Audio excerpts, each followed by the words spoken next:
Hola, muy buenas tardes. Siendo las 17 horas en punto de hoy, día 14 de septiembre, vamos a dar inicio a la sesión con el permiso de la mesa directiva del doctor Germán Fajardo Dolci, vicepresidente de la Academia, de la doctora Mayela de Jesús Rodríguez Violante, secretaria general, del doctor José de Jesús Flores Rivera, secretario adjunto y encargado de la tesorería, ya que el doctor Miguel Abdo Francis pidió permiso para postularse para la vicepresidencia. Vamos a dar inicio a la sesión y yo le agradezco mucho al académico y amigo Eduardo David Poletti que nos haga favor de presentar este simposio y nos haga también favor de presentar a sus invitados. Gracias, David, y si tendremos al final unos minutos, tendremos posibilidad de hacer algunas preguntas o comentarios. Muchas gracias, David, por participar aquí con nosotros. Todo gusto, señor presidente Jalabe. Muchas gracias por la deferencia. Listo.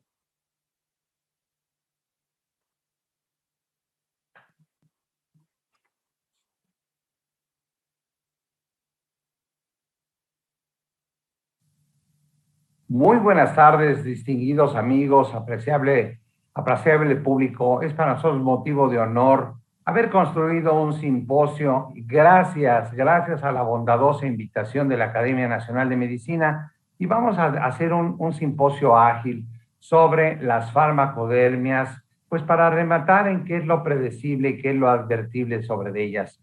Me he valido del valioso apoyo de gentes de renombrada calidad, de mucho prestigio y de mucha experiencia en el ámbito mexicano.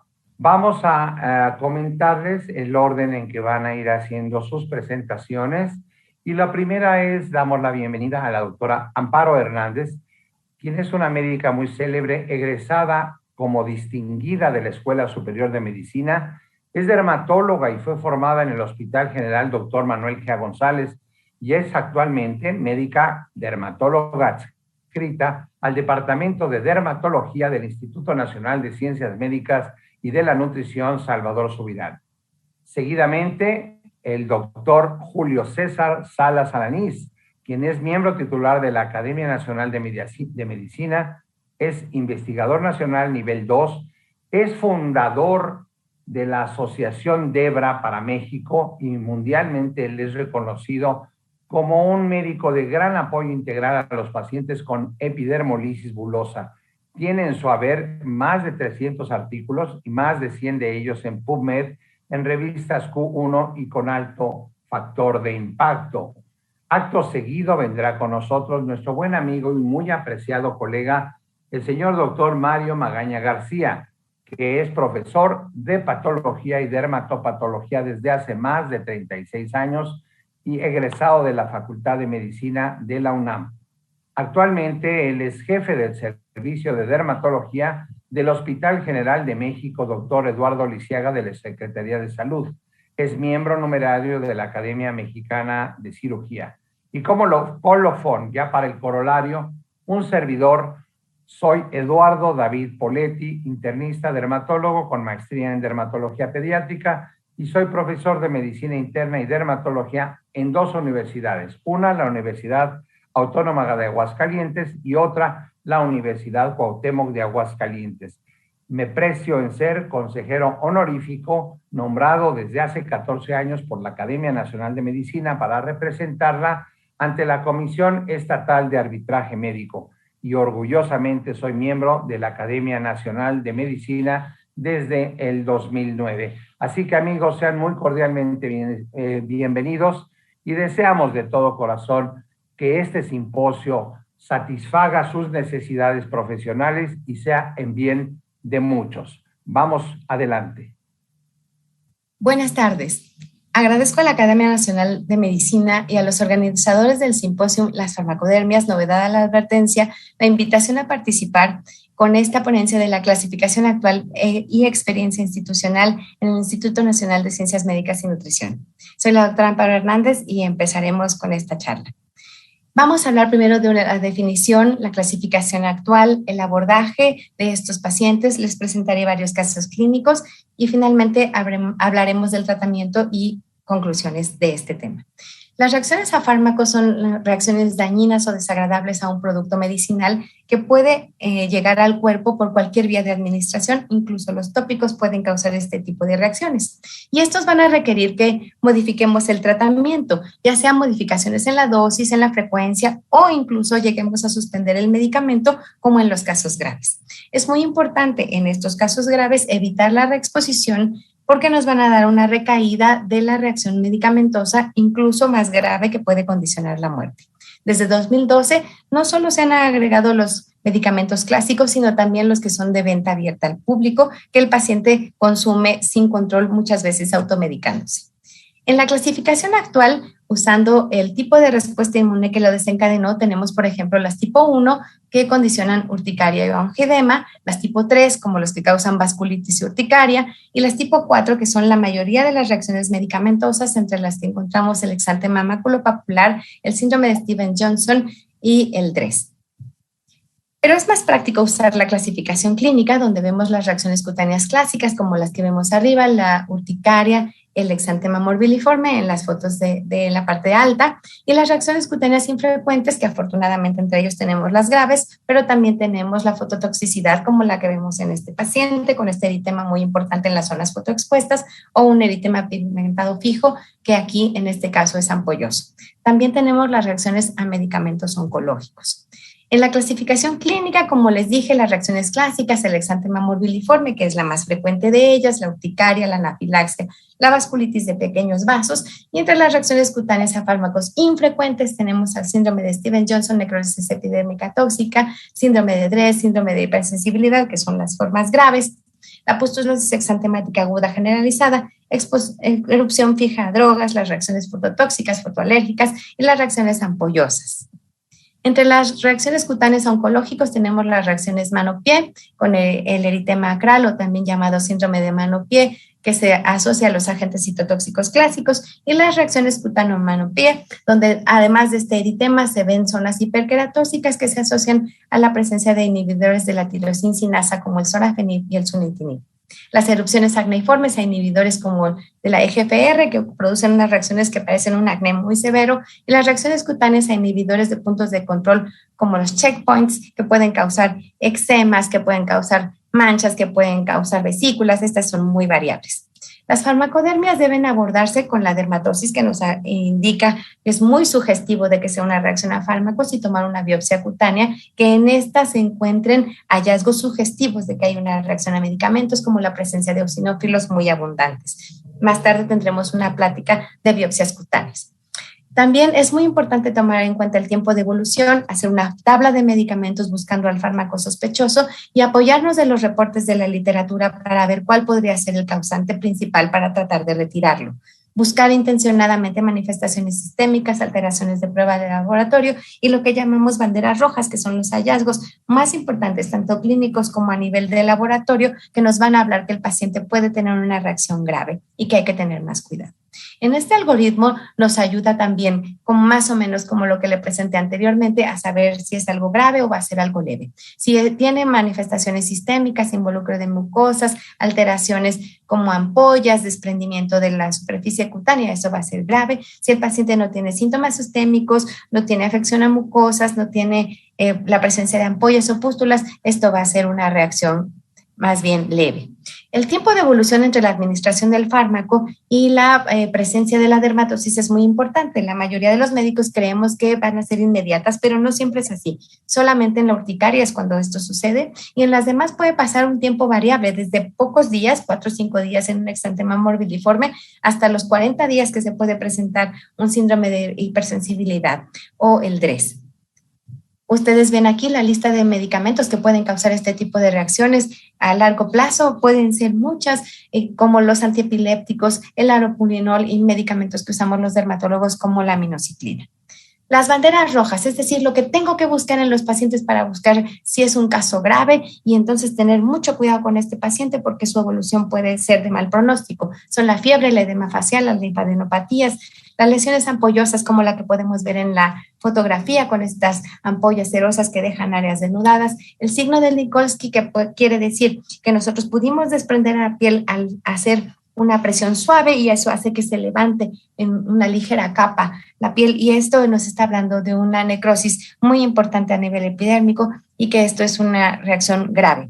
El compromiso de las mucosas, la presencia de síntomas sistémicos, de eritrodermia, dolor en la piel, alteraciones en los laboratorios, eosinofilia, linfocitos atípicos, una química sanguínea o pruebas de función hepática alteradas nos hacen pensar en una reacción grave. Sin duda, el exantema morbilliforme es la reacción cutánea más común que vemos en la piel. Esta es una reacción adversa que se asocia a una hipersensibilidad de tipo 4 y como ustedes pueden ver en la tabla, los fármacos que pueden causarla son muchísimos y de muy frecuente uso, como antibióticos como amoxicilina, el trimethoprim, la gentamicina, pero también el allopurinol y algunos medicamentos como el escitalopram, barbitúricos, etcétera, pueden condicionar este tipo de reacciones. No sabemos exactamente que un fármaco en particular vaya a causar un tipo de reacción, pueden ser muy variadas. Les presento ya los casos clínicos. El primer caso, un hombre de 50 años de edad operado de una colecistectomía que desafortunadamente fue complicada, condicionándole colangitis grave asociada a cuidados de la salud y después de eso una endocarditis aórtica por Streptococcus fecalis, lo que le condicionó requerir un recambio valvular aórtico y más o menos un mes después de haber iniciado su hospitalización se presenta con esta dermatosis diseminada al tronco y a las extremidades caracterizada por un exantema maculopapular con este eritema muy importante como podemos ver en las fotografías está no solo en el tronco, sino también en las extremidades, muy diseminado. Hacemos la tabla de medicamentos, como ustedes podrán ver, son muchísimos los medicamentos que este paciente ha recibido. Está marcado en la columna naranja el día que empezó con la reacción medicamentosa y tenemos los fármacos que ha recibido en su internamiento. Y con esto podemos encontrar que los fármacos más sospechosos de haber presentado la reacción son la vancomicina y el ertapenem. También se determina en sus exámenes de laboratorio, se encontraron unos leucocitos discretamente elevados, pero no se encontraron linfocitos atípicos. Cuando se hizo la determinación de eosinófilos, estos llegaron a ser de 5.215, pero nunca pasaron a ser más del 20% de los eosinófilos que se encontraban, de las células blanco que se encontraban en el paciente.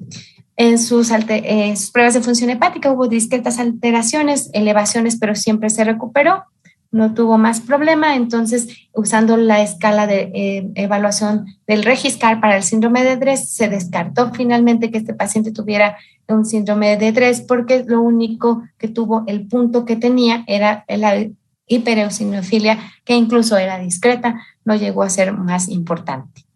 Este paciente evolucionó favorablemente, la dermatosis fue poco a poco disminuyendo, dejando zonas hiperpigmentadas y una descamación importante. Se descartó el síndrome de Dres y aún así hay que estar muy pendientes de estos pacientes, vigilarlos estrechamente porque pueden tener estas banderas rojas donde el paciente puede llegar a evolucionar a un cuadro más grave y hay que estar siempre pendientes.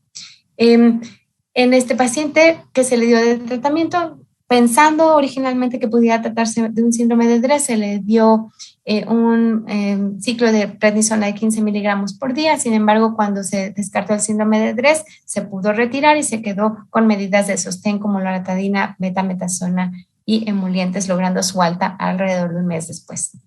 Este caso, el caso de una mujer de 82 años que tenía una dermatosis de semanas de evolución con un prurito muy intenso que interrumpe el sueño por el rascado impresionante que tenía este paciente. Tenía ampollas que ella desechaba cada vez que rascaba. Es una mujer con diabetes, hipertensión arterial, enfermedad renal crónica, cardiopatía y tenía múltiples fármacos.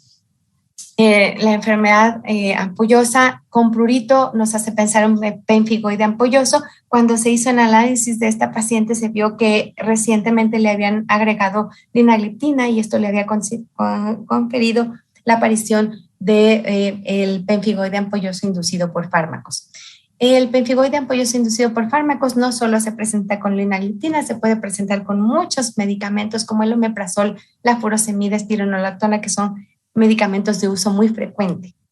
El tercer caso, una mujer de 68 años con un carcinoma ductal moderadamente diferenciado metastásico en estadio 4, que recibió múltiples esquemas de quimioterapia y finalmente se le da 2 ciclos de capecitabina. Pero después de estos 2 ciclos presenta eritema palmoplantar muy importante, ardor, molestias en las zonas sacrales, esta hiperpigmentación de las lúnulas, de las zonas de los nudillos, y se hace el diagnóstico de síndrome mano-pie. Aquí podemos ver la afección plantar con esta hiperpigmentación, con la descamación laminar. Esta paciente, además de las manifestaciones cutáneas, tuvo enfermedad hepática inducida por fármacos, por lo que fue necesario suspender el tratamiento y el cambio de sus medicamentos oncológicos. El caso 4, un hombre de 39 años con cáncer de pulmón que recibe erlotinib 2 ciclos y después de recibir erlotinib 2 ciclos tiene esta reacción acneiforme muy importante, que él dice, bueno, yo tenía un acné leve cuando era adolescente, pero no este acné tan severo que se me ha presentado, y se asocia al erlotinib. Finalmente, un caso grave, el caso de una mujer de 37 años conocida por lupus con falla renal, que por la falla renal empieza el uso de diuréticos como clortalidona y furosemide y empiezan estas lesiones en genitales. Tiene además también, por esa presencia de lesiones en genitales, se le deja cefalexima aciclovir y tiene esta dermatosis que se empieza a diseminar en el tronco y en las extremidades, y en la presencia de pápulas, vesículas, el signo del Nikolsky del desprendimiento de la piel positivo, calculando cuando llega con nosotros un área denudada del 8%. Trata de una farmacodermia grave, el síndrome de Stevens-Johnson, probablemente secundaria al uso de furosemide y clortalidona. La paciente ingresa a la terapia intensiva, se hace la escala de Skorten para ver la gravedad y su pronóstico, y se encuentra que tiene un puntaje de 1 por la elevación de la urea, lo que le condiciona una mortalidad del 3.88%. Hay afección de mucosas muy importante, como ustedes ven, genital, oral, la extensión muy importante de las lesiones en la piel, incluso palmoplantar. ¿Qué se hizo? Primero, retirar en estos pacientes, hay que retirar el fármaco sospechoso, dejar solo los fármacos que son indispensables para la vida. Si fuera un fármaco indispensable para la vida, que solo con ese fármaco el paciente se mejora, solo con ese fármaco el paciente está bien, entonces si es una reacción leve se puede continuar con ese medicamento, pero si es una reacción grave, inmediatamente hay que suspenderlo. Los casos leves se pueden tratar sintomáticamente, en los casos graves se tiene que dar ya sea tratamiento de soporte, a veces en la terapia intensiva, a veces en el piso hospitalizado. El uso de esteroides sistémicos solo está indicado en el síndrome de Dres, no está indicado en el resto, y es controvertido el uso de estos medicamentos en la literatura mundial. Hay grandes discusiones si se debe o no usar esteroide. También se ha usado inmunoglobulina, ciclosporina e inhibidores del TNF-alfa. En los casos graves se debe dar un tratamiento por la terapia intensiva con revisión oftalmológica. Se ponen unos anillos protectores para que no se formen sinequias en la conjuntiva, la revisión ginecológica y urológica. Usamos un tampón vaselinado para evitar las sinequias genitales en la vagina, y una vigilancia de las complicaciones a largo plazo, ya sea en cutáneas como la presencia de cicatrices o manchas, pero más importante el desarrollo de enfermedades autoinmunes como la tiroiditis. Estos son las banderas rojas que tenemos que tener en cuenta si un paciente tiene pústulas, si un paciente tiene áreas denudadas, si un paciente tiene afección mucosa. Es muy importante tomarlo en cuenta. Finalmente, como conclusión, las reacciones cutáneas son frecuentes, afectan aproximadamente al 2% de los hospitalizados, aumentan la morbilidad, limitan el tratamiento, se requiere de una alta sospecha, sobre todo en los medicamentos. Los pacientes que usan muchísimos medicamentos, 10 a 12 medicamentos, es muy difícil encontrar cuál es el fármaco sospechoso, pero hay que tratar de retirarlo para no perpetuar y no agravar al paciente. Afortunadamente predominan las reacciones leves, y es muy importante en un paciente con reacciones a medicamentos buscar las banderas rojas para detectar el caso que puede hacerse grave y dar tratamiento oportuno.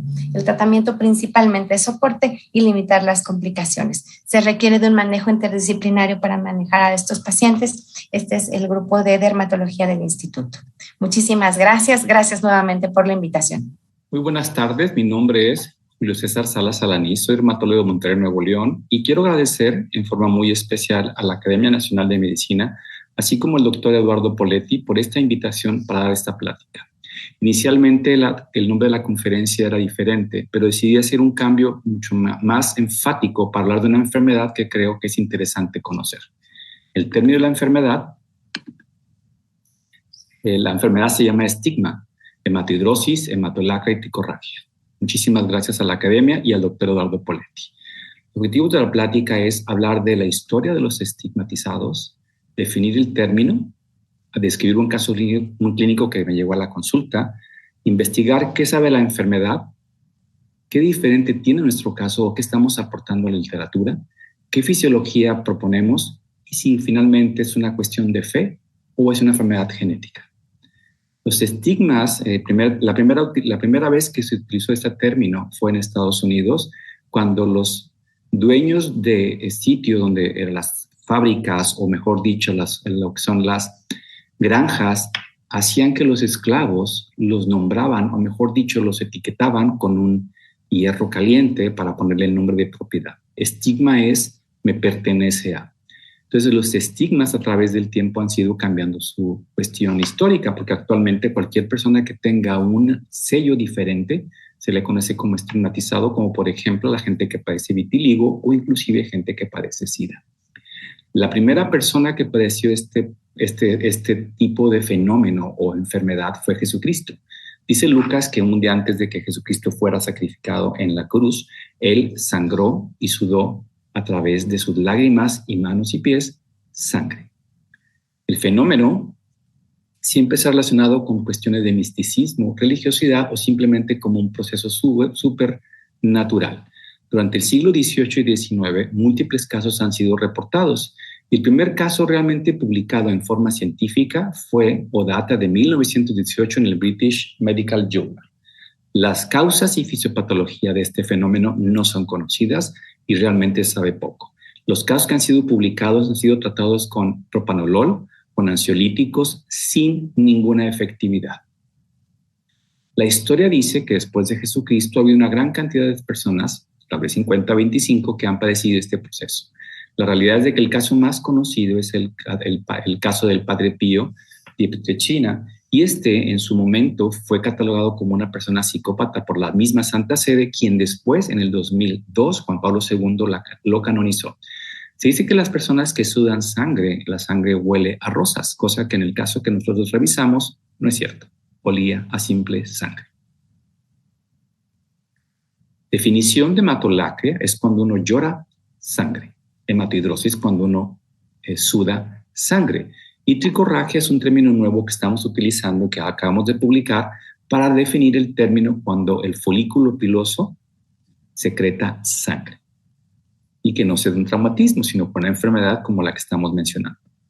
El caso clínico pertenece a un paciente de Honduras que pasó a través de México y que estaba buscando sueño americano en Estados Unidos.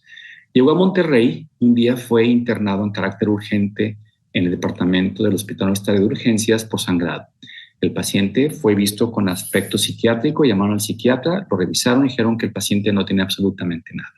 Después, el grupo de hematología llamado hemofilia, el grupo de hemofilia local, vio al paciente y me lo mandaron a mi consulta privada. Este paciente cabe mencionar que él sangra desde los 6 años de edad y su hermano padece la misma enfermedad, pero desgraciadamente falleció cuando era pequeño. Este chico comenta que los episodios de sangrado duran entre 5 minutos hasta 1 hora y siempre son secundarios a factores de estrés emocional, problemas emocionales o simplemente muchísima ansiedad. El paciente refiere, cosa que confirmamos en nuestra clínica, que padece taquicardia e inclusive hay dolor de cabeza o dolor en el sitio en el cual sangra y existe la tensión arterial se eleva. Son fotografías del paciente en mi clínica, son fotografías tomadas directamente en mi clínica y les voy a presentar un video. Estamos con Amílcar, un paciente que probablemente nos empiece a filmar estos videos. Él es de Honduras, es inmigrante. Tiene una enfermedad que se llama hematidrosis, que significa sudoración con sangre. Lo he estado analizando desde hace aproximadamente ya 2 meses y medio y cada vez es más común que venga a consultarme por un cuadro que se caracteriza por intenso dolor de cabeza y después sangrado importante. En esta imagen se observan cómo en algunos folículos pilosos existen sangrados Muy bien, es un pequeño video. El paciente, ya comentamos lo que estamos haciendo. Es importante mencionar que el paciente fue secuestrado por los grupos del cartel de Tamaulipas y al momento de ser, iba a ser asesinado, desgraciadamente, así son la gente de los carteles, obviamente. Entonces el paciente empezó a llorar y fue liberado por los signos y síntomas que tenía. Cuando llegó con nosotros, le revisamos al paciente y lo que hicimos fue, en primer lugar, revisar de dónde estaba sangrando y no encontramos ninguna herida. Identificamos la sangre de la vena y de las lágrimas y de la sangre que estaba en las manos y fue exactamente la misma. Le hicimos estudios de coagulación, biometría, unos estudios exhaustivos de los factores de coagulación y todo fue normales. Hicimos un estudio genético para analizar si esto puede ser de característica genética por el antecedente de que su hermano padecía lo mismo. Tenemos otro video que les voy a presentar. De arriba del par.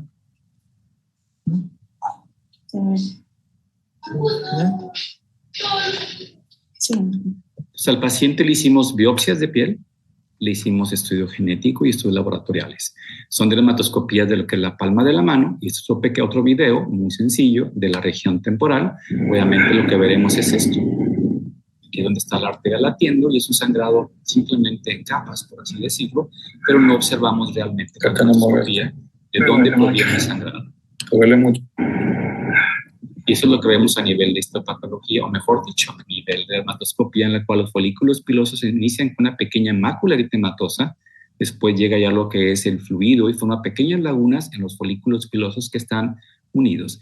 Esto es lo que hicimos con el paciente. Historia clínica detallada, buscamos exhaustivamente alguna lesión que él mismo se haya provocado, no la encontramos en ninguna parte de su cuerpo, lo realizamos más de 50 veces en la clínica cada vez que sangraba y nunca encontramos nada. Hicimos la tipificación de la sangre que lloraba y que sudaba y de la vena y resultó ser exactamente la misma y las biopsias encontramos lo siguiente. A nivel de las biopsias encontramos en esta una estructura vascular, un capilar más o menos de gran tamaño que contiene gran cantidad de eritrocitos y esto es una congestión vascular. Aquí hay más estructuras capilares pero están completamente limpias. Es decir, en algunos sitios grandes existe lo que es la congestión vascular y creemos que existe alguna alteración que da salida a lo que es la estructura eritrocitaria de los pacientes y que esta va al tejido dérmico y de ahí va al acrosiringio y al folículo piloso. Por ejemplo, la fotografía con la flecha de color naranja refiere que esto es un acrosiringio. Un acrosiringio es la parte intraepidérmica de las glándulas sudoríparas y en este caso lo único que podemos observar es un material de tipo rosa. No podemos asegurar que es sangre, pero hablando con gente que sabe dermatopatología, nos comenta que es un proceso de tipo fisiológico en el cual la sudoración contiene ciertas sustancias salinas que cambian lo que es el pH y su composición y pudiese ser de que destruya los eritrocitos. Sin embargo, una imagen histórica que me costó muchísimo poder obtenerla es la siguiente. Esa es la estructura nodular de un folículo piloso y todo esto que está aquí son eritrocitos que están localizados alrededor del folículo piloso en esta área. Obviamente, esto aparece de detritus de tipo sebáceo y también al igual que esto. Es decir, a nivel de histopatología, confirmamos dilatación capilar, extravasación eritrocitaria y probablemente eritrocitos dentro del acrosiringio, pero no lo observamos dentro de lo que es la parte de la adenómero de lo que es la glándula sudorípara. A nivel de las biopsias que hicimos del folículo piloso, encontramos solamente en la superficie, pero no encontramos por dónde se iba el sangrado en este paciente. Bien, ¿qué estudio hicimos? Es el primer trabajo de investigación que se hace con estudio genético, el exome sequencing del paciente. Analizamos 20,000 genes. Es importante mencionar que el estudio lo hicimos en un CIMVESTAT de la Ciudad de México para evitar simplemente mandarlo a otra parte del mundo y que nos quitaran lo que es el crédito de la investigación. Encontramos dentro del estudio que había 3,300 variantes, que había algunas alteraciones en los nucleótidos. Es decir, después de analizar los 20,000 genes, bajamos el número 3,300 que había variantes de tipo homocigoto y de aquí encontramos 2,325 genes. Después, utilizando dos pruebas de tipo predictivas de alteraciones genéticas o que tenían alteraciones funcionales, aquí están los nombres, que es el CIF y el POLYPHEN2, encontramos lo siguiente. En este caso, encontramos que había alteraciones en los genes de la matriz extracelular. La pregunta es, ¿dónde se localiza esto? La matriz celular se localiza alrededor de los vasos sanguíneos, alrededor de lo que son los anexos y se encuentra entre las fibras de colágeno que están en la dermis papilar y reticular y cualquier otro tejido. Estas membranas o esta matriz extracelular está compuesta por integrinas, por colágeno, por elastina y por desintegrinas, así como metaloproteinasa, mucina y el factor de von Willebrand. Es importante mencionar que la matriz extracelular funciona como un pegamento a los vasos sanguíneos, haciendo o provocando el impedimento de que la sangre o los líquidos fluyan en forma sencilla y rápida a través de la entrada y la salida. Entonces, pensamos que en estos genes, que son alrededor de 14 o 15 que están alterados con mutaciones de tipo homocigota, pueden ser los factores ocasionales de esta enfermedad. Bien, comentábamos que había alrededor de 37 genes, pero están asociados a lo que es el aneurisma y la disección de la aorta. Curiosamente, estos genes codifican las proteínas de la matriz celular y son los mismos, o hay algunos que son los mismos que están relacionados con nuestros genes encontrados en este paciente. Repito, es el primer estudio de tipo genómico que se hace en un paciente con hematoidrosis en el mundo y nosotros pensamos que estos genes, cuando se alteran con sus respectivas proteínas, existe un factor importante para que los vasos se rompan y de esa forma, asociado a un factor de coagulación deficiente, el paciente pueda hacer vasodilatación, pueda permear los vasos sanguíneos y las glándulas sudoríparas y el folículo piloso y secretar la sangre. Eso es lo que les comentaba, es una célula que está aquí y todo esto corresponde a lo que es la membrana extracelular que está en todo el cuerpo. Bien, ¿qué es lo que creemos a nivel de fisiopatología? Bien, que existe un periodo de estrés en estos pacientes, hay alteraciones en los vasos sanguíneos, hay taquicardia, hipertensión, ansiedad, dolor y sudoración. El vaso se rompe, o mejor dicho, permite la salida de los eritrocitos, llegan al tejido dérmico y este hace que el paciente sude sangre, tenga la tricorragia famosa o llore sangre como en nuestro caso. Es el primer paper que publicamos hace ya tiempo. Este artículo mostramos lo que es el estudio genético, el estudio de tipo biopsias de piel, el estudio de hidroconografía, de dermatoscopía de los pacientes y está publicado en una revista británica que tiene factor de impacto y que por fortuna fue publicada. Entonces, este fue el primer artículo que publicamos de esta entidad y en este explicamos, después del trabajo de la primera publicación, hicimos esta revisión sistémica y encontramos los siguientes. Investigamos en PubMed de 2000 al 2021 todo lo que mencionarían tricorragia, hematolacria, y encontramos alrededor de 75 estudios de 60 casos, de los cuales 53 casos fueron descriptivos y agarramos todos ellos y encontramos que en algunos de ellos habían casos de enfermedades como por ejemplo había neoplasias o hemangiomas. Entonces encontramos que una parte de ellos ocurre en gente joven, por ejemplo 24 años de edad. En este caso encontramos lo siguiente. Analizamos todos los artículos y finalmente encontramos que todos dicen que el mecanismo es incierto. Nosotros pensamos que la fisiopatología que estamos describiendo en los artículos puede ser alguna hipótesis que haga que los pacientes cuando tengan el estrés suden sangre y lloren sangre. Estos son los artículos que están publicados en los que hicimos la revisión y analizamos cada caso en el cual investigamos qué parte estaba sangrando. Es importante mencionar que nuestro paciente sangraba por los ojos, por la región pectoral a nivel precordial, por la espalda, por las palmas, por las plantas, sangraba casi por todo el cuerpo.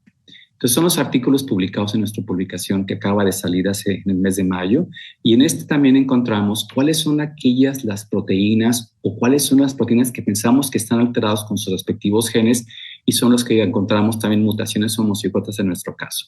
Obviamente necesitamos hacer más estudios con unos casos para demostrar esta hipótesis de nosotros.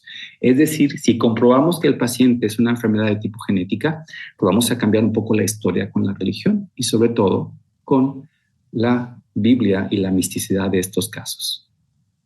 Muchísimas gracias. Quiero agradecerles nuevamente a la Academia Nacional de Medicina y al doctor Eduardo Poletti por esta invitación y estamos aquí para cualquier pregunta que pueda ser necesaria contestar. Muchísimas gracias.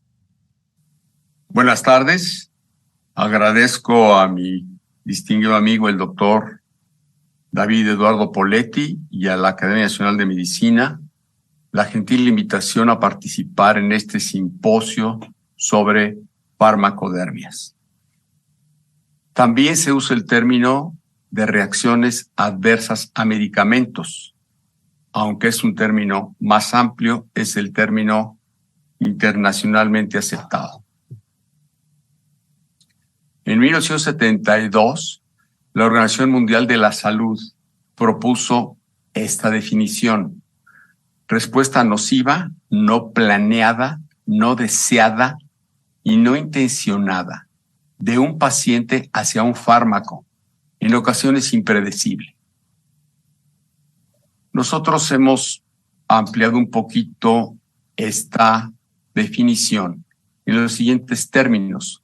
Cualquier respuesta tisular que tiene una expresividad clínica, histopatológica y o serológica, inesperada y diferente al efecto usual del medicamento empleado. Puede ser en cualquier órgano, por separado o en asociación con otros. Los órganos más frecuentemente involucrados son estos: piel, pulmón, riñón, ganglio linfático, hígado, pero muchos más pueden serlo. Sistema nervioso central inclusive. Aquí nos vamos a concentrar en las manifestaciones de la piel. Es muy relevante señalar que cualquier medicamento puede producir cualquier reacción adversa, desde una tenue erupción y breve hasta una enfermedad mortal. Usualmente, estas reacciones son indistinguibles de una enfermedad natural. Solamente el eritema pigmentario fijo siempre es una reacción adversa a medicamentos. Este es el aspecto clínico, una mujer en cuyas caderas podemos ver múltiples placas de eritema, algunas ya pigmentándose, y así se llaman porque presenta eritema, se pigmenta y es fijo, es decir, cada vez que el medicamento agresor entra en juego, se presenta en el mismo sitio las lesiones. Y usualmente, mientras haya nuevas exposiciones a ese medicamento, habrá nuevas lesiones. ¿Cuál es el mecanismo de daño tisular en la piel? Puede ser el medicamento directamente, o bien sus metabolitos, o ambos. Y los mecanismos de hipersensibilidad tisular que conocemos, los 4, pueden entrar en juego. El tipo 1, mediado por inmunoglobulina G, usualmente, se presenta como urticaria, angioedema o anafilaxia. El tipo 2, por anticuerpos citotóxicos más el medicamento, en la púrpura trombocitopénica y los pénfigos. El tipo 3, por complejos inmunes, característicamente en las vasculitis leucocitoclásicas. Es lo más común y excepcionalmente en enfermedad del suero. De hecho, la enfermedad del suero la vasculitis es un ejemplo de esta. Y el tipo 4, mediado por células, que se presenta precisamente en la clínica como reacciones morbiliformes, reacciones liquenoides, el eritema pigmentario fijo, el síndrome de Stevens-Johnson y la necrolisis epidérmica tóxica. Vamos a dar una ojeada a lo que sucede en nuestro medio. Estos colegas del Hospital de Especialidades del Centro Médico Nacional La Raza del IMSS, el doctor Becerril Ángeles y colaboradores, estudiaron y publicaron en este año de 2011 377 pacientes hospitalizados en el mes de julio del 2004. 228 se incluyeron en este estudio, recibían como media 2.4 fármacos cada uno y una cuarta parte de ellos desarrollaron RAM, 60% mujeres. Esta división por género concuerda con lo que se presenta en la literatura internacional. Otro estudio hecho por los colegas también del IMSS en el Centro Médico Nacional de Occidente fue un estudio transversal y retrospectivo que incluyó pacientes hospitalizados en el servicio de dermatología durante 8 años, de acuerdo con un conteo de casos consecutivos. Las RAM correspondieron a 34% de los pacientes hospitalizados en ese servicio. Otra vez, un poquito más de la mitad eran mujeres, y la reacción más frecuentemente observada por ellos fue lo que llaman Brock-Lyell. Brock-Lyell es la necrolisis epidérmica tóxica, descrita en estos términos por el doctor Lyell en 1956, pero en el siglo previo, en el 19, el doctor Jean-Louis Brock ya había hecho algunas observaciones clínicas. Por eso hay quienes usan el epónimo conjunto. Seguido del síndrome Stevens-Johnson, descrito por los doctores Stevens y Johnson en 1922. con una comorbilidad que puede ser la epilepsia, la diabetes mellitus, y un 24% de sus pacientes falleció. Este porcentaje también va de acuerdo con lo publicado en la literatura internacional.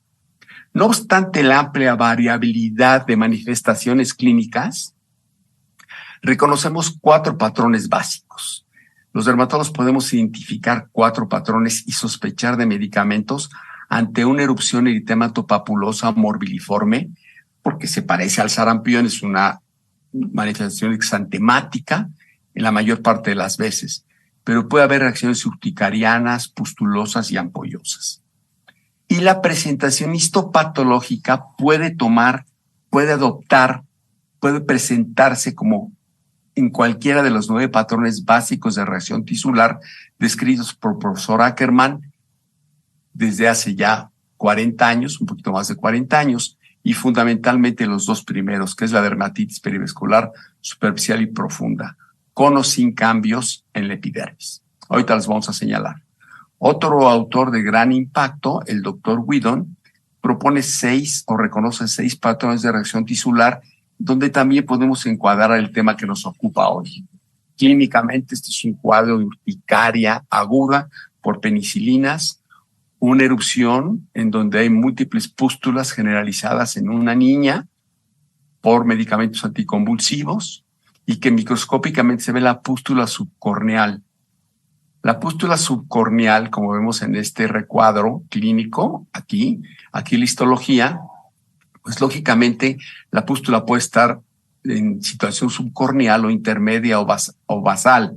Eso no importa, no es relevante porque lógicamente las células inflamatorias provienen de la vasculatura del tejido conjuntivo subyacente y entonces migran a través del epidermis.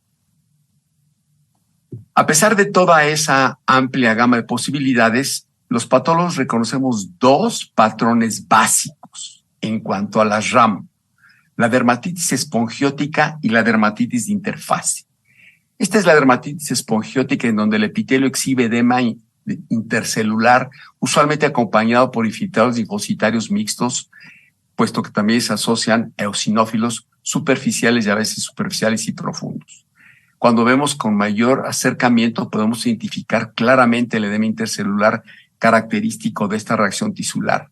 Y lo que sucede es que hay una sensibilización, ya sea interna por un medicamento que está viajando en el plexo vascular de la piel, o externa, y que el determinante antigénico es captado por la célula dendrítica, que viaja al ganglio linfático regional, establece una sinapsis inmune con los linfocitos inocentes y se generan subpoblaciones de linfocitos, sea de memoria o son efectores que regresan al sitio de daño a liberar citocinas que promueven el edema intercelular, pero a la vez, con el paso de las horas o de los días, se desarrolla una hiperplasia del epitelio. Esto es lo que conocemos como dermatitis espongiótica. Y aquí vemos un ejemplo clínico de un hombre relativamente joven que desarrolló una eritrodermia por carbamazepina y en la histología exhibió dermatitis espongiótica. El otro patrón muy relevante que vemos los patólogos es la dermatitis vacular de la interfase, acompañada por un infiltrado linfocitario perivascular superficial, que puede ser por linfocitos eosinófilos o exclusivamente por los primeros. Este es el eritema polimorfo también menor, que puede ser determinado por medicamentos, pero más frecuentemente está relacionado por infección subyacente con herpes virus 1 o 2. Y lo que pasa en la dermatitis vacular de la interfase es que el metabolito, la droga, se une a proteínas tisulares, generando un determinante antigénico que es captado por la célula presentadora de antígenos, hace esa sinapsis inmune con los linfocitos T efectores que daña al queratocito. O bien el determinante antigénico genera daño y necrosa al queratinocito en unidades aisladas o en grupos. Y así es como se ve en la histología: los queratocitos necróticos, aquí en unidades aisladas, aquí en grupos más y más grandes. y el cambio en la interfase característico. En condiciones normales, la interfase dermoepidérmica se podría dibujar como una línea. Cuando esa línea se pierde, llamamos dermatitis de la interfase, que puede ser vacuolar o liquenoide. Este es un ejemplo de cambio vacuolar. Aquí están las vacuolas destruyendo a la unión. Y así es como se presenta clínicamente. Conforme progresa la gravedad de la enfermedad, va habiendo más necrosis en el epitelio, los cambios de la interfase se mantienen, a veces puede haber desprendimiento, hay necrosis cada vez más amplia de la epidermis o el epitelio cutáneo con los cambios vacuolares y el infiltrado linfocitario por las células citotóxicas. Avanza la gravedad de la enfermedad y puede haber un involucro de una extensión mayor de la piel y es lo que se conoce como necrólisis epidérmica tóxica, con cambios mucocutáneos característicos de esta tan grave enfermedad. Lógicamente, si hay una destrucción total del epitelio, se desprende en sábana el epitelio y se conoce como LAIR. Aquí hay depósito de pigmento y el infiltrado inflamatorio que puede ser un poquito menos intenso, una reacción necrótica del epitelio más amplia. Otra vez la espongiosis, aquí ven un pequeño foco de espongiosis que se correlaciona clínicamente con las reacciones morbiliformes. O puede haber extravasación de eritrocitos sin daño visible a los vasos, lo que conocemos como dermatitis purpúrica, también por medicamentos, y estamos obligados a mapear, es decir, a tomar cuando menos 3 a 5 biopsias para tratar de demostrar que haya o no vasculitis. Porque recordemos que la vasculitis, para identificarse al microscopio como otras enfermedades, depende del sitio y del momento en que se tome la biopsia.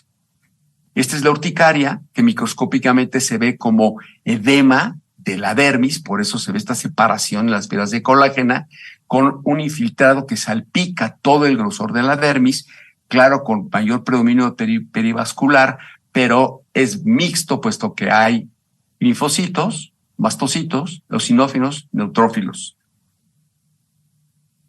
Y la vasculitis leucocitoclásica, vemos aquí una vénula cuya pared está distorsionada, está necrótica, hay depósito de material fibrinoide, un ambiente tisular con un infiltrado mixto, en donde están los neutrófilos polimorfonucleares y el polvo nuclear con extravasación de eritrocitos.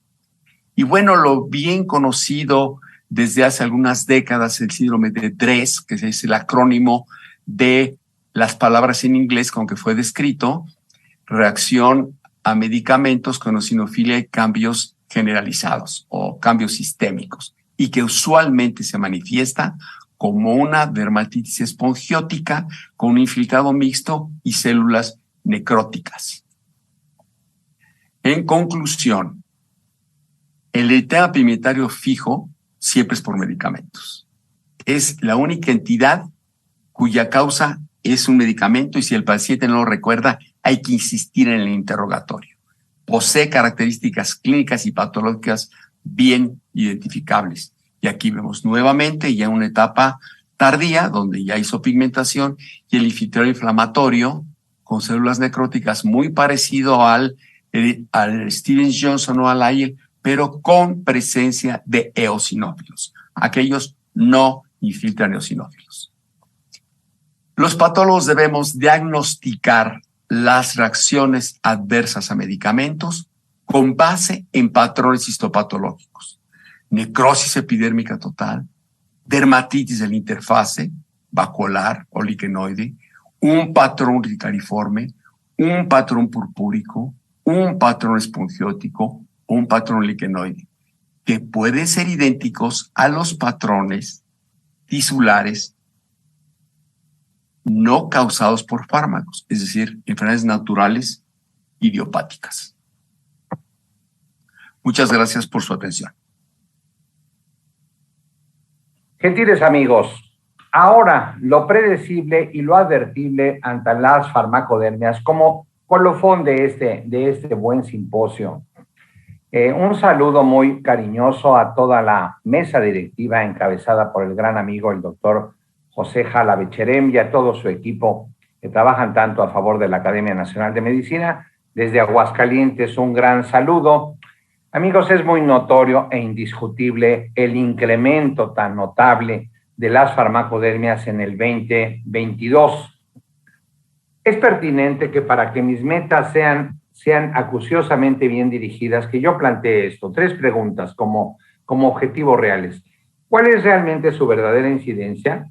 ¿Cuál es la relación causal segura que tendríamos ante un fármaco? Y la pregunta crucial, ¿de veras anticipamos su aparición? Esto como semáforo de alerta, como el warning de siempre, ¿a dónde vamos? ¿Qué pasa con tanta medicalización de la vida?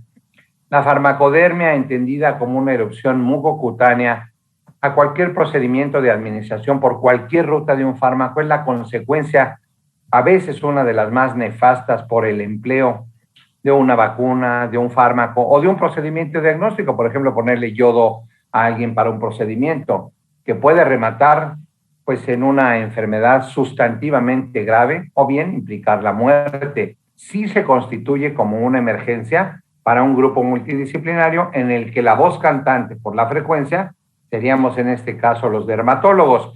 Si nos apoyamos en estadísticas mundiales, casi coincide lo que viene a ser para Latinoamérica y consecuentemente en nuestro país. ¿En dónde se ven esos pacientes? ¿En cuáles especialidades? En orden, ven ustedes en el pastel, aquellos demarcados con el color azul, en la medicina interna, en hemato, en cirugía, en pediatría, con esos porcentajes. Ahora, por cuanto a fármacos, yo señalo con una flechita los antiepilépticos que han sido los que a últimas fechas se han incrementado, y de este lado es muy notorio la playa de la constelación de antibióticos que pueden conducir a fármaco y toxicodermias. Nótese que destacan mucho el trimethoprim-sulfametosazol, las cefalosporinas, las penicilinas, las quinolonas, no se diga. De tal suerte que propongo a ustedes, hecho de una convocatoria de mucha literatura, ¿cuáles son los culpables 2022? Los antiinflamatorios no esteroideos, las quinolonas, sulfonamidas, cefalosporinas, aminopenicilinas y los anticonvulsivantes. Antes clásicamente eran los aromáticos y hoy, bueno, pues son nuevas moléculas muy potentes, pero pues también a veces tóxicas.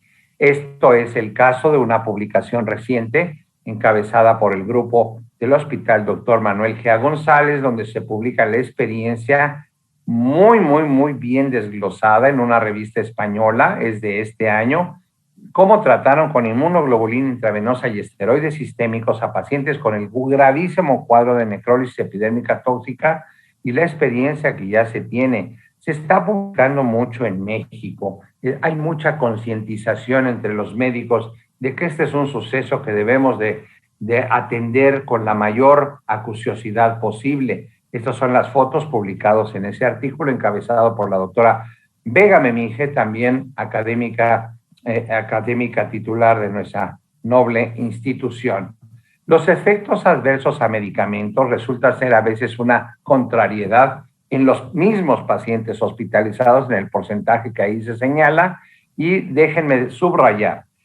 ¿Qué es lo predecible y lo advertible? Son vocablos que emplea mucho alguien y lo ha externado internacionalmente el maestro Alberto Lifshitz-Winsberg, gran maestro de la medicina interna, subrayando que son palabras complementarias y voy mucho a ambas palabras.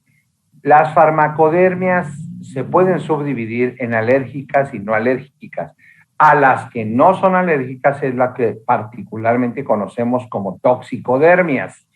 La fase no inmunológica sería que hay muchas interacciones entre los fármacos y tiene que ver mucho con la farmacocinética y la farmacodinámica, el cómo se comporte el fármaco, por ejemplo, en un paciente cirrótico o en uno hipoalbuminémico. Pero también ponderemos la susceptibilidad que tenemos cada uno de nosotros, justamente.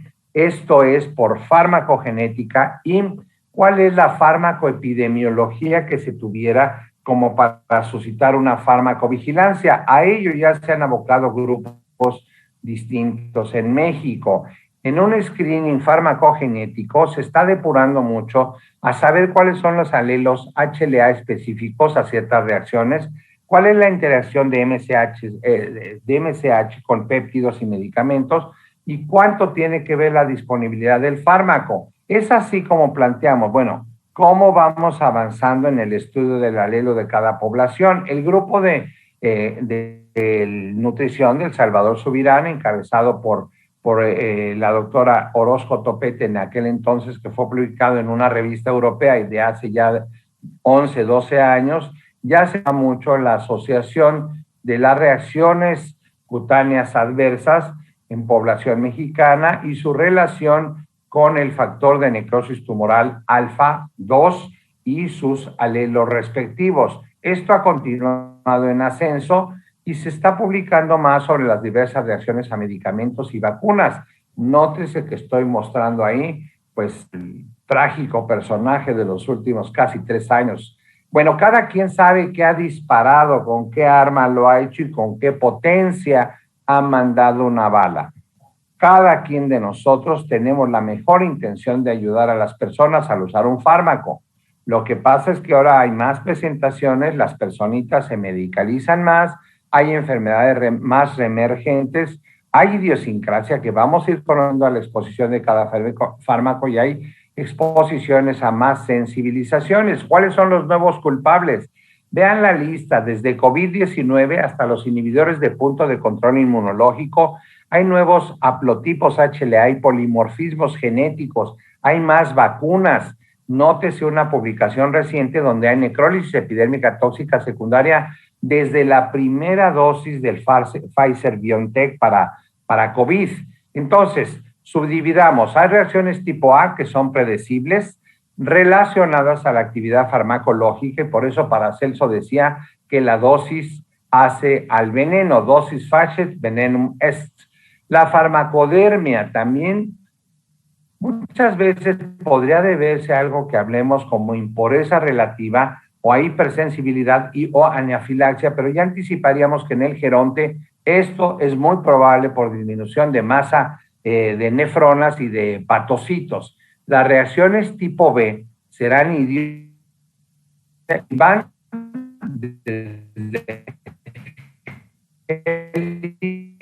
de las reacciones 1, llamado embolia cutis medicamentosa, en un paciente VIH positivo con sífilis que se le aplicó penicilina benzatina, y vean el fenómeno tan grave que ha hecho en la región de las nalgas. A partir de esto se entiende que hay reacciones de cada quien, como esta tan peculiar que se llama enfermedad de Nicolau o embolia cutis medicamentosa.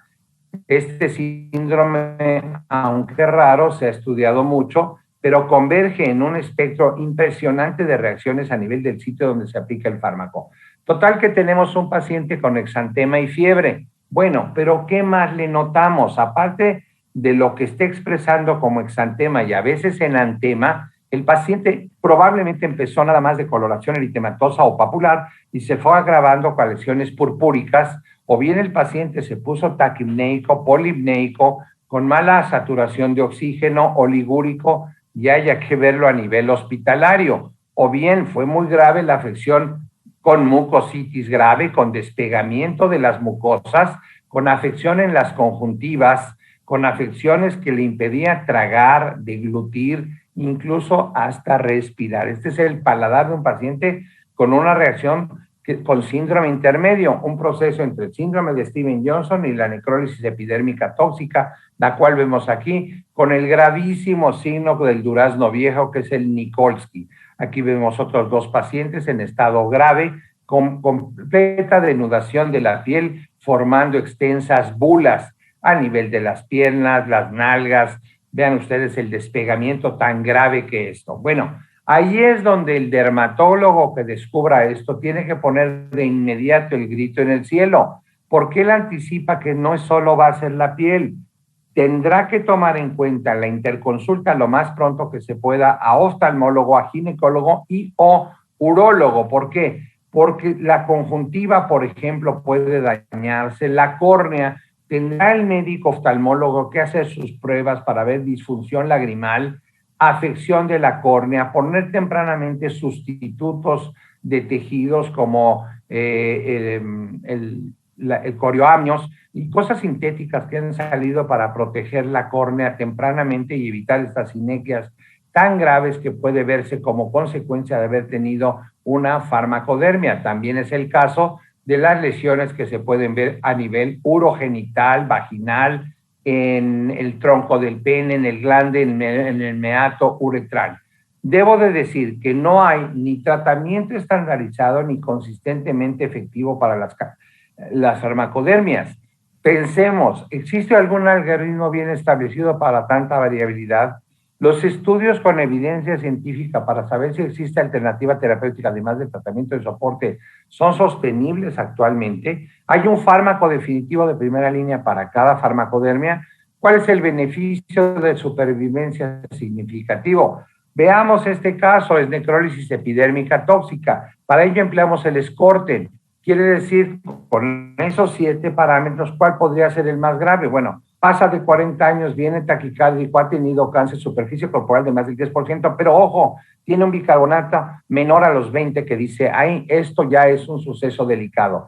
Este otro modelo, que en inglés sería ABCD10, que significaría edad, bicarbonato sérico, si tiene diálisis, si tiene superficie corporal de más del 10%, ¿cuál sería la estimación de mortalidad por número de criterios que se acumulen? Nótese que 3 factores implicaría ya, para precaver esto, más del 35% de probabilidades de mortandad. Así que esto se convierte en un reto. ¿Cuáles serían las metas ante casos de síndrome de Stevens-Johnson o necrólisis epidérmica tóxica? Cese de formación de nuevas lesiones, que nosotros anticipásemos aparición de las secuelas en mucosa con la interconsulta respectiva. ¿Cómo vamos a priorizar que el paciente tenga revitalización completa sin infectarse?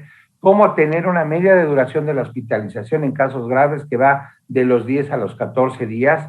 ¿Cómo no tener que interrumpir medicaciones por intolerancia o medicaciones de base? Si es cardiópata, hipertenso, estaba en tratamiento del cáncer, y si hay o no evidencia de datos como sepsis, procalcitonina que se esté elevando, colapso vascular, etcétera. Dicho esto, este otro capítulo que son el cómo predecir y cómo advertir, pasemos entonces a una discusión de casos prácticos, en el sentido de que podemos nosotros tener la participación hoy como nunca de este terrible suceso. ¿Por qué? Pues porque tenemos que ponernos de acuerdo distintos especialistas, no solo el de terapia intensiva o el de terapia intermedia, sino el que ha aprendido a ver día con día reacciones mucocutáneas en pelo, en uñas, en la boca, con un espectro de variabilidad impresionante. Recordemos, los culpables en México, ahí están: antiinflamatorios no esteroideos, quinolona, sulfonamidas, cefalosporinas, aminopelicinas y anticonvulsivantes. De ello he tomado ejemplos para ponerlos a su mejor consideración y que lo sepamos como una realidad que ahí van a estar. Les presento el caso de una mujer que, habiendo presentado de 7 días antes odinofagia con algo de rinorrea y tos seca, empezó una semana después con una exantema la cara atargada, con edema peripalpebral, edema, y la paciente fue perdiendo su estado de conciencia poco a poco. Era diabética y fue internada con este cuadro tan grave, un acercamiento a las lesiones, un exantema vesicular buloso, pero también con mucha participación de angioedema. Estaba taquicárdica, estaba más que soporosa, estaba obnubilada y entraba fácilmente en pérdida total de su estado de alerta, estaba hipotensa, y la paciente fue enfocado el caso por la multidisciplina. Tuve el gusto de participar, propuse que era probablemente un síndrome de hipersensibilidad, que había que demostrarlo rápido porque en sus condiciones de que estaba con parámetros modificados como las pruebas de funcionamiento hepático altas, con GGT, TGP, TGO elevadas, con creatinina de 3, había que ver cómo la sacamos adelante. La glucemia en ese entonces marcaba 270. aquí la tienen en otro acercamiento. Nótese que incluso palmoplantas están tomadas, nótese el edema tan importante en las extremidades superiores, en los antebrazos, etcétera. Y esta es su biopsia pletórica de eosinófilos con edema endotelial e infiltración perivascular, pero eosinófilos era el punto. Diagnosticamos entonces que anticipadamente se le dio un fármaco que era una cefalosporina y llegamos a la conclusión que era un síndrome DRESS, Drug Reaction with Eosinophilia, y también con Systemic Symptoms, llamado DRESS, o como síndrome vestido, pero en castellano sería síndrome de hipersensibilidad a fármacos, o DISH también le llaman, pero este es el término, hipersensibilidad a fármacos. Y pusimos nosotros una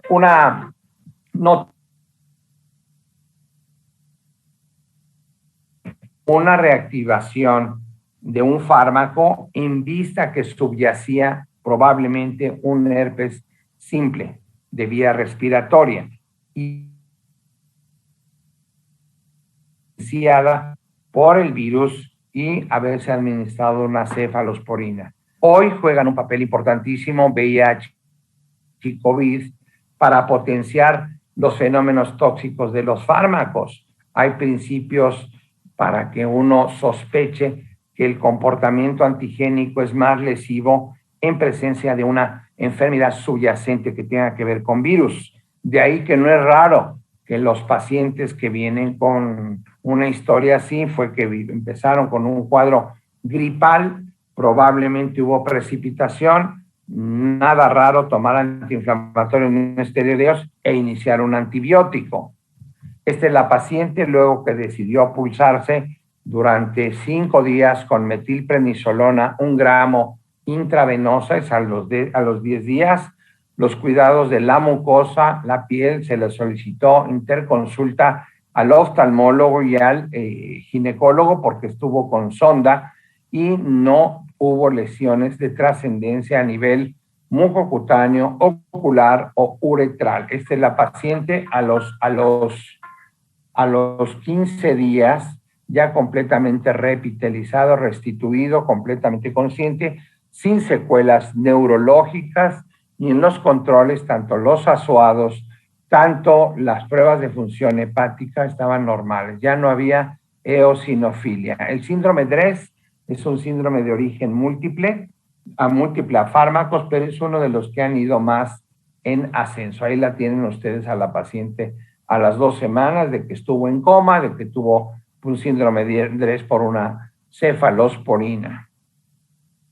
Esta es otra criatura que los padres me traen a consulta, que se agravó muy prontamente luego de que el niño había tenido fiebre, tuvo diarrea, había vomitado, estaba con datos de deshidratación días previos.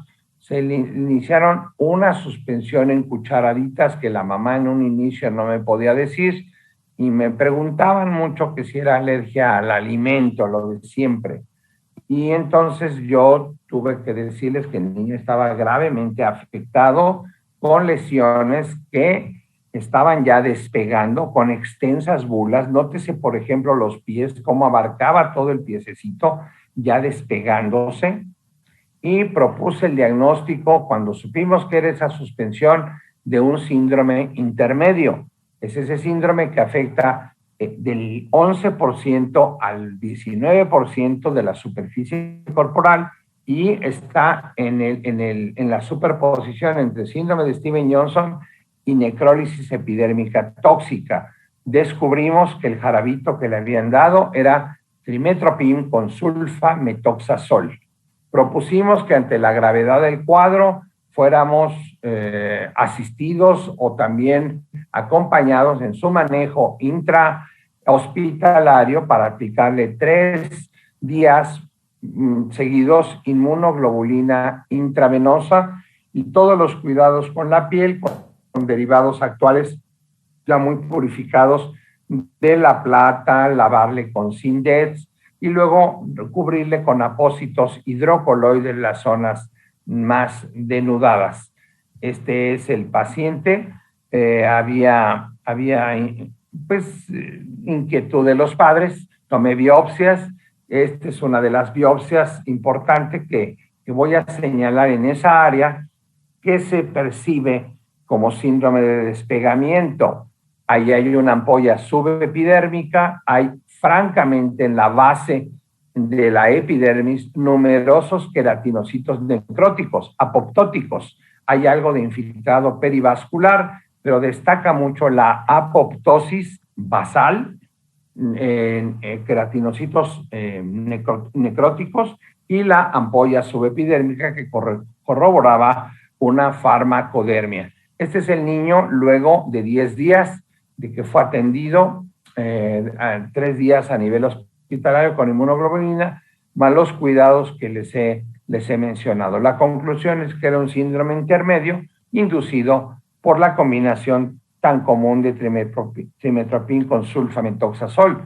Es un fármaco que pues la gente consigue y que receta muchísimo. Este es otro caso de un niño que tuvo primero una crisis de ausencias y después, 2 semanas después, tuvo movimientos tónico-clónicos. Acudieron a su médico, el médico lo refirió al neurólogo pediatra y él inició un fármaco que se usa muchísimo, muy útil, pero muy frecuente en prescripciones, lo he visto muy en ascenso, se llama lamotrigina. Y el niño alcanzó solamente a tomar un día la lamotrigina, empezó con malestar general, fiebre, escalofríos, enrojecimiento de cabeza a pies, y al segundo día empezó a ponerse ya con lesiones vesículo-bulosas que evolucionaron prontamente a un síndrome de despegamiento total, antes llamado Lyell-Brock, ahora es necrólisis epidérmica tóxica. Este es el niño que llega en semicomatoso, en terapia intermedia. Se diagnostica necrólisis epidérmica tóxica por lamotrigina. Este es el paciente que tenía severo daño ocular, bucal, incluso los genitales, nótese despegándose la piel del tronco peniano y del escroto, bulas por distintos lados y ya con un signo de Nikolsky-Franco. Este es el niño cuando empieza ya el manejo, se le dio un manejo con dexametasona intravenosa 2 días, pero se administró inmunoglobulina intravenosa 4 días.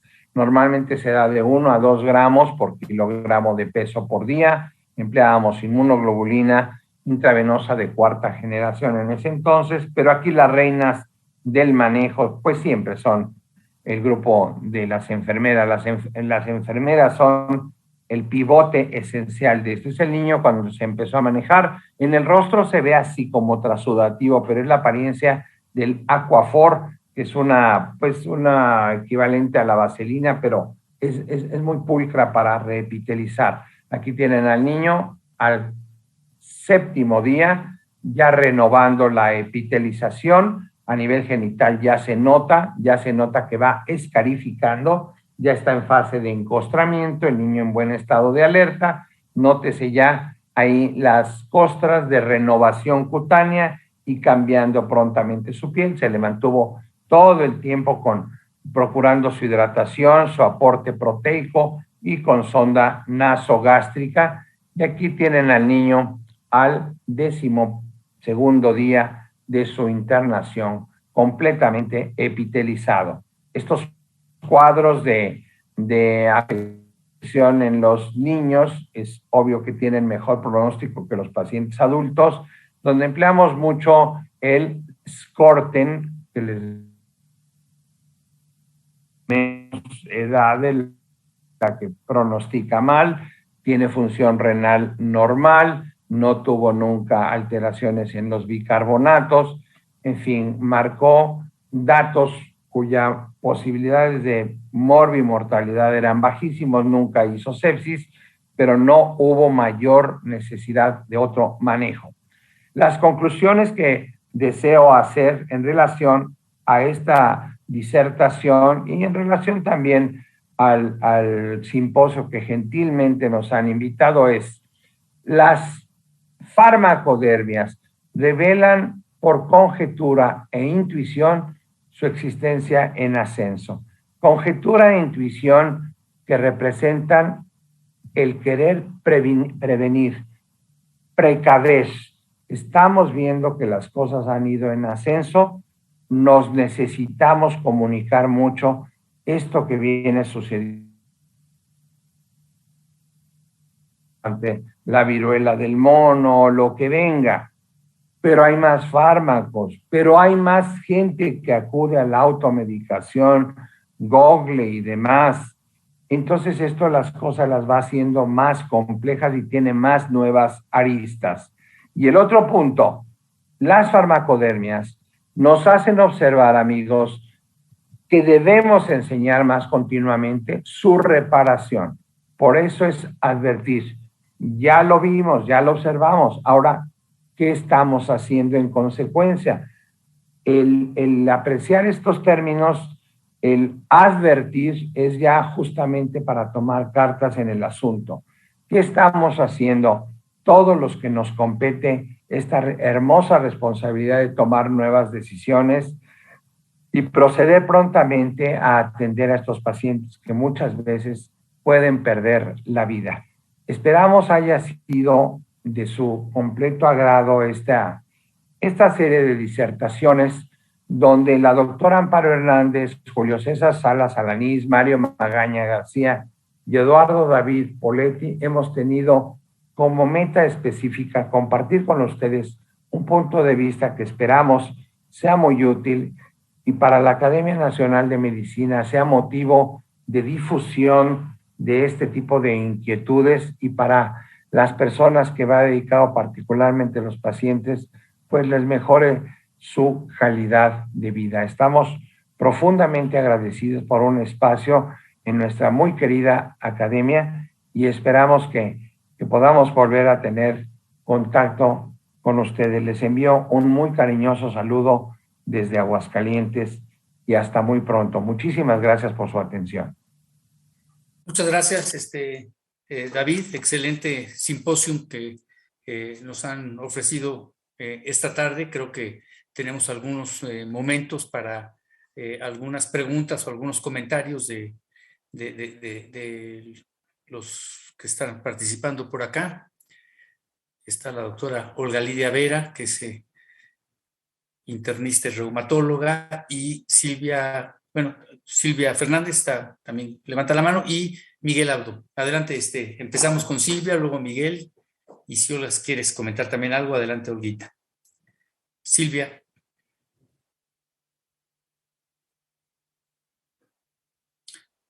Creo que tiene apagado el micrófono Silvia Fernández, que levantó la mano, tanto el micrófono como el video.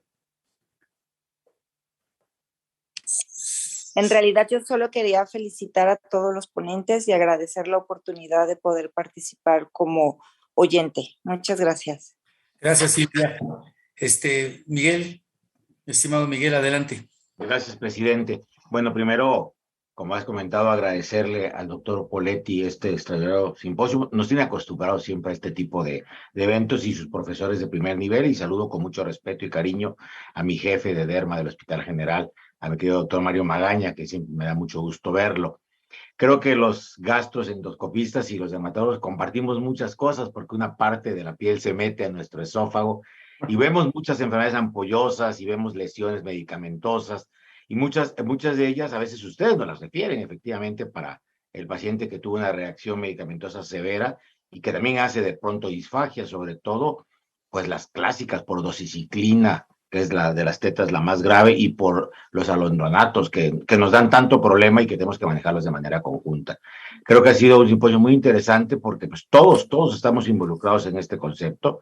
Recordar simplemente que hasta un 7% de los ingresos hospitalarios en estadísticas, por ejemplo, de Estados Unidos, son por reacciones secundarias a fármacos, y es la piel quizá la que más nos manifiesta que esto está ocurriendo, pero que además de 10 a 20% de ellas son muy graves, como nos han mostrado ustedes de manera muy clara. Felicitarlos, y me siento muy contento de haber podido escucharlos y aprender un poco más ahora de estas reacciones en piel secundarias a medicamentos. Gracias, presidente.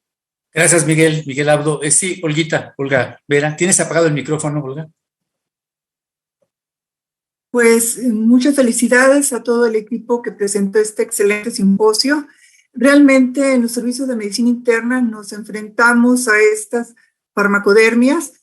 Se tratan a esos pacientes en conjunto con la terapia intensiva y los dermatólogos. Es un equipo porque los pacientes están muy graves y en riesgo de hasta perder la vida con los procesos infecciosos que posteriormente se pueden ir agregando. A mí en relación al tema de los estigmas, realmente a mí me parece algo enigmático, cuya fisiopatología pues no está muy clara.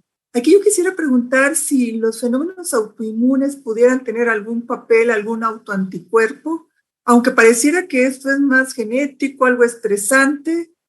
No sé si se pudiera estar involucrados los fenómenos de autoinmunidad. Muy bien, Julio Salas de Monterrey. El caso lo he estado trabajando ya por 2 años y a la fecha no hay ningún anticuerpo circulante en sangre. Y la cuestión es, si fuera una reacción antígeno-anticuerpo, habría lesiones más necróticas, ampollosas, y aquí realmente no hay lesiones. Aquí lo que ocurre es un evento fisiopatológico en la cual, por causas completamente desconocidas, el cuerpo sangra por los orificios normales. Curiosamente no sangra por la boca, ni por la nariz, ni por el recto. Sangra por poros de la piel y por el sitio del folículo piloso. Hicimos más de 10, 15 biopsias de piel y fue muy difícil encontrar sangre en el folículo piloso y también en el acrostiringio. Realmente la hipótesis que tenemos es, ¿por qué creemos que es genético? Porque hay un hermano que falleció. Desgraciadamente el estudio genético no se hizo en papá y mamá porque el papá también falleció y son de Honduras. El paciente llegó por México, fue a Estados Unidos, ya está en Estados Unidos viviendo en Dallas, Texas, y la pregunta es, ¿cómo sé tanto el paciente? Bueno, porque le di trabajo. Andaba mendigando en la calle, me lo trae la Sociedad de Hematología, la Sociedad de lo que es hemofilia. Le doy trabajo en una de mis casas particulares como peón, cortando zacate, barriendo, trapeando, limpiando. Y cada vez que tenía una crisis emocional por fallecimiento de familiares o por problemas emocionales de él mismo, sangraba. Me llegaba a la clínica sangrando y tengo muchísimos videos de él. Tengo videos acostado en su cama con las crisis hipertensivas con frecuencias cardíacas de 170 y era porque su abuelo estaba falleciendo. Realmente es extremadamente místico, es una cuestión muy difícil de explicar, pero a nivel de fisiopatología intentamos comparar este cuadro de sangrado a nivel de la piel con el sangrado que provoca el aneurisma de la aorta, en la cual es una enfermedad que se ha relacionado con genes que están alrededor de lo que es el vaso importante, que es parte de la matriz extracelular y que fueron los que encontramos mutados en nuestro estudio genético que se hizo en la Ciudad de México. Son 2.300 genes, pero muchos de ellos tienen mutaciones homocigotas por polimorfismo de algunos de ellos. Lamininas, colágenos, matriz extracelular, fibronectina. Entonces, no tenemos específico todavía ninguno para decir, este es el gen, pero creemos que esto es una cuestión genética. Es una cuestión extremadamente rara. Necesitamos más casos para repetir el estudio genético y verificar si en estos estudios de biopsias de piel encontramos lo mismo. Si a través de dermatoscopía encontramos lo mismo y si a ver si está relacionado con el cuadro de estrés. Tuve la osadía de hablar con un sacerdote de alta alcurnia en Monterrey, Nuevo León, con un cardenal, y le preguntaba qué opinaba de esto. Esta persona, que es una persona muy sabia, me dijo, mira, Julio, esto no tiene que ver nada con Dios. Por ahí no le busques, porque no vas a encontrar respuesta. Entonces le dije, bueno, ¿y qué crees que pueda ocurrir? Dijo, tú eres el médico, tienes que explicarme a nivel fisiopatología qué está pasando con el paciente que tiene estos estigmas. Hay una niña en Nayarit de 4 años de edad que sangra en la cara y en la mano. Desgraciadamente no he podido convencer a la familia de que me den biopsias de piel y sangre de ella y de los papás para hacer el estudio genómico y demostrar que esto tal vez pueda ser una cuestión genética. Es fascinante, es muy fascinante porque hay muchísimo, esto es como un show. Al paciente lo agarró un grupo de religiosos cristianos y lo traían como que era tocado por Dios. Entonces, claro, si el paciente ocupa dinero, pues se vende como tocado por Dios, porque le van a dar ciertas ganancias. Y esto ocurre con todas las pacientes que tienen problemas genéticos y que afectan la piel. Su servidor tiene pacientes hombres lobo, tengo 8 familias y andan pidiendo dinero y algunos están en un circo en Estados Unidos. Tengo pacientes con enfermedades ictiósicas y andan en la calle o en circos como las mujeres o los hombres que son de víbora o de caimanes. Estas cuestiones de genodermatosis atípicas o estigmatizantes, pues simplemente es una forma de obtener dinero desde hace siglos y siglos. Y en este caso el paciente también pasó exactamente lo mismo hasta que lo capté, le di trabajo, lo estuve analizando durante 2 años. Tengo una gran cantidad de videos, tengo una gran cantidad de biopsias y a mí me tiene retado esto. Es un reto para mí muy grande para que yo pueda descubrir algo. Y es el primer caso a nivel mundial que se hace un estudio genómico. Y esto ya están tratando de replicarlo en otras partes del mundo, pero hay tan pocos casos que muchos se demuestran que son simplemente se hacen heridas y empiezan a mancharse partes del cuerpo. Y en este caso, al paciente lo vestimos, mis enfermeras lo revisaron de pe a pa, del pie a la cabeza, y no encontramos ninguna herida. Y la sangre de él, cuando hice el estudio, le saqué sangre de la vena y sangre del ojo, se mandaron a laboratorios diferentes y pedí la tipificación. Dime qué tipo de sangre es y cambié nombres. Y obviamente fue la misma. Entonces, él está sangrando. ¿Por qué? Muy difícil de explicar y creo que es un reto para mí muy grande porque tengo que seguir buscando más pacientes. ¿Ves por qué te queremos y te admiramos? Porque eres un místico. Y siempre sacas todas súper originales. Valga la pena agradecer en esta hermosa tribuna y esta hermosa oportunidad, la oportunidad que le vienen dando la puerta abierta a la dermatología mexicana, gentes como cuando fue presidente en la Academia Mexicana de Cirugía, el gran Juan Miguel Abdo, y con Pepe Jalabi y la maestra Olga Lidia Vera, que me aprecio de que hemos hecho algo sobre vasculitis. Siempre hay una puerta abierta y creo que esta es la promoción que tiene esto, un trampolín para que la derma esté en el mejor de los lugares que merece, en academias tan respetables. Así que nuestra gratitud completa, y me traje pues una verdadera carta de presentación, un póker ahí muy, muy impresionante, al cual les estoy muy agradecido. Ha sido una gran oportunidad. Mario Magaña, Julio César, Amparito Hernández, muchas gracias por haber participado. Y Pepe Jalabi, rendimos pleitesía y gran tributo por todo lo que vienes haciendo pese a la adversidad de los retos ante COVID. No ha muerto la vida académica, ha seguido en la Academia Nacional de Medicina, así que muchísimas gracias.